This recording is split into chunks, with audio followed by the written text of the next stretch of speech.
বাংলাদেশ সেনাবাহিনী বাংলাদেশ সেনাবাহিনীকে নিয়ে কী বলবেন আর কী বলার আছে আর আমাকে বলেন। এই যে গোলাম আজম হচ্ছে সবচেয়ে বড় রাজাকারদের মধ্যে টপ, এবং তার ছেলে আজমির। খেয়াল করে দেখুন, বিষয়টি একটু মনোযোগের সাথে শুনুন যে ব্রিগেডিয়ার জেনারেল আবদুল্লাহিল আমান আজমির সে কি বলল, সে নাকি গুম করা হয়েছে এবং গুম করে তাকে নাকি আয়না করে রাখা হয়েছে। সে বাটপার যে ছাড়া পেল, আয়নাগরের কিন্তু এখন পর্যন্ত কোনো সন্ধান কেউ পায়নি। খেয়াল করে দেখবেন যে গামছার নাটক করেছেন এই আজমি, তিনি ছাড়া পাওয়ার পরপরই প্রথম যে তার মুখ থেকে বের হলো সেটা হচ্ছে জাতীয় সঙ্গীত।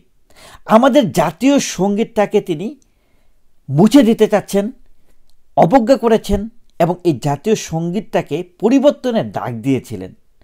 মানে একটা বিষয় চিন্তা করে দেখেন, যে মানুষটা দীর্ঘ সময় ধরে গুম ছিল, সে মানুষটি বের হওয়ার সাথে সাথেই কিভাবে তার ব্রেনের মধ্যে জাতীয় সঙ্গীত নিয়ে কথা আসলো, এই প্রশ্নটা আপনাদেরকে করছি। আজকে আমরা সেনাবাহিনী, আমাদের আর্মির যে অফিসিয়াল ফেসবুক পেজে এই আজমি সাহেবকে নিয়ে পোস্ট করা হয়, কি বলবেন বাংলাদেশ সেনাবাহিনীকে? আপনারা কি বলবেন? বাংলাদেশ সেনাবাহিনী আজকে কোন জায়গায় গিয়ে পৌঁছেছে? পুরা রাজাকারদের পৃষ্ঠপোষকতা করছে বাংলাদেশ আর্মি সেনাবাহিনীর একটি বিশেষ গ্রুপ।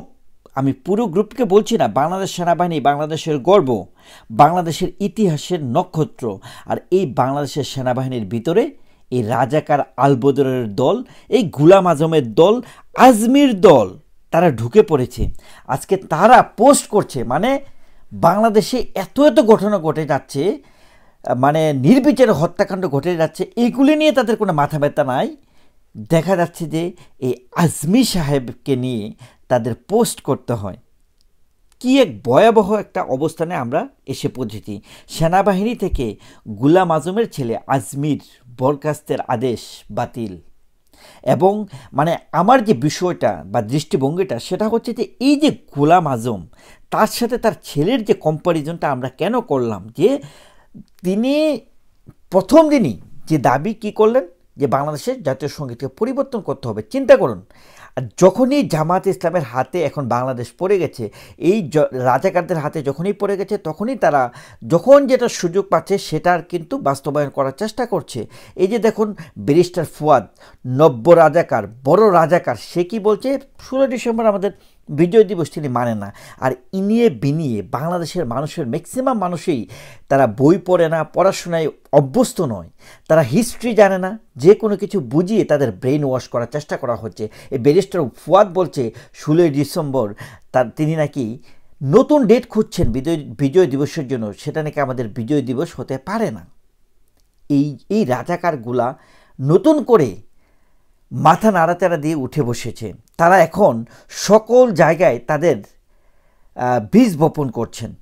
দুঃখ লাগে যখন আমি বাংলাদেশের সেনাবাহিনীর অফিসিয়াল ভেরিফাইড পেজ থেকে যখন তারা এই ধরনের পোস্ট, এই গোলাম আজমের ছেলে, মানে রাজাকারের ছেলে রাজাকার, যে কিনা বাংলাদেশের জাতীয় সঙ্গীত পরিবর্তনের জন্য প্রথম দিনই এসে উৎপাত করা শুরু করে, তার জন্য যখন তার পক্ষে যখন কোনো রায় দেয় এবং সেটাকে আবার ভেরিফাইড পেজে যখন তাদেরকে পাবলিশ করতে হয়, তখনই বুঝে দেয় বাংলাদেশ এখন কোন জায়গায় অবস্থানরত আছে।